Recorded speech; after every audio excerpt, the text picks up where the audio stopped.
గ్రంథము 19వ అధ్యాయము 16వ వచనము. In that day the Egyptians will be like women and tremble with fear before the hand that the Lord of hosts shakes over them. ఆ దినమున ఐగుప్తీయులు స్త్రీల వంటి వారగుదురు. సైన్యములకు అధిపతి యెహోవా వారిపైన తన చెయ్యి ఆడుచుండు ఆయన చెయ్యి చూచి వారు వణికి భయపడతారు.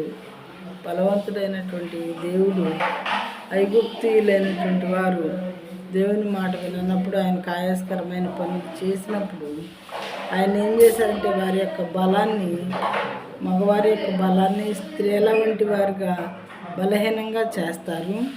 తర్వాత సైన్యంలోకి అధిపతి యెహోవా వారిపైన తన చెయ్యి ఆడుచుండు ఆయన చెయ్యి చూచి వారు వణికి భయపడదురు. అమ్మో, దేవుడు మనల్ని శపిస్తూ ఉన్నారు. మనకేమైపోతుంది, మనం ఏ రకంగా నష్టపోతామో అని చెప్పి చాలా ఎక్కువగా భయపడేవారుగా ఉన్నారు ఐగుప్తీయులు.